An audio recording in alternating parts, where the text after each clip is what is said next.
certain target and so forth, you need a visualization. And people doing Zhanzhuang in the advanced internal art, actually what they are doing is their whole body, they are commanding their whole body with visualization. Okay? One easy way you can find out is like this. Is that work or not? It's like this. If you go to a wall, after you know how to stand this static, very levitate, standing, put both hands on the wall. You just look, okay? Don't look at the wall and look at 3 feet inside the wall, or make it, okay? Look at your hand on the surface of the wall, and stare at the about 10 feet away behind the wall. Feel how your body adapts itself.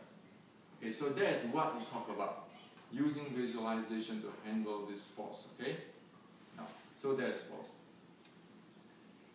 And in terms of force, of course, there's a 6-directional force, meaning that at every point of the body, it can subject to force vector from different directions. And how do you balancing that is another subject too.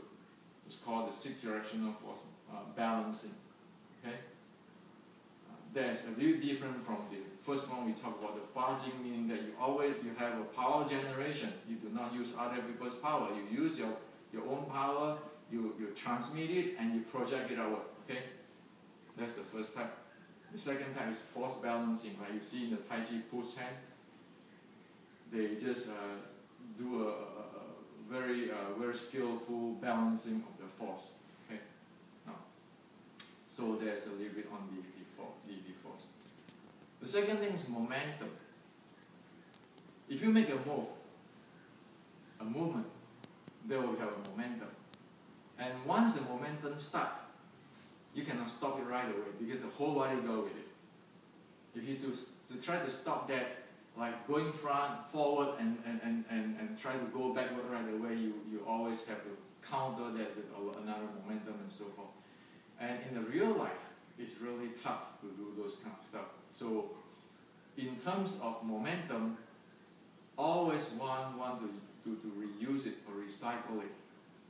Instead of stop in the middle. It's like your car, you drive 60 miles per hour and you say suddenly you want to brake it and stop right away.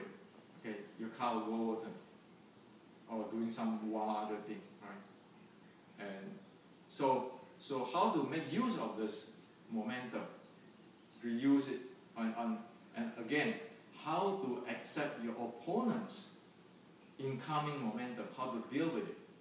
That's this about momentum. And again, the force factor one is how to generate this force, how to deal with the force factor people send to your body. You want to send to other people's body, people are going to send it to you. And what if they use a body type which is smash the whole thing into your body? And then you have to deal with the force and you have to deal with the momentum because it's coming at you. So there's force factor and momentum in very brief. The third thing is about the Wing Chun basic core strategy, core tactics.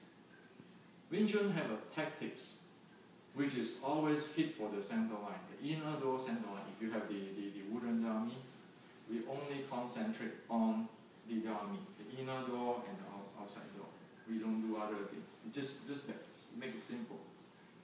So in Wing Chun, we normally we want to capture the center line, because if other people's outside, their movement will be slower than us. We have advantage in speed inside there if we capture that, okay, the center. And usually we have the zaksan, meaning if this is a picture, if this is the wooden dummy, okay, or the wooden dummy, this is the zaksan. Okay, the wooden dummy, this is the pinsan. Okay, so in other words, this is 90 degree. Okay, if the opponent is like in this plane, I'm 90 degree with it, the zaksan. And if I'm say 130 degree with it, there's a pinsan. And if I am facing it squarely, there's jingsan. Okay. So how do you capture the center line when you are in this tree position? Requires strategy. Okay, and also how do you deal with the momentum and so forth. Okay, so those are the strategy, the core. Okay, so another thing about strategy is saying too, if you face him, like you want to confront him here, or you want to confront him in the 90 degree, or you want to confront him in the 130 degree. Okay, so if this is the plane, okay, confront him here. Okay, using this salutation, the Wing Chun salutation, just salsa, confront in front, or I walk away, confront with 90, or I sidestep, then normally sidestep. Right? So it had different strategy to capture that thing. You know, going straight to the middle, or going outside, from outside into the middle, or going even backward by going to the middle.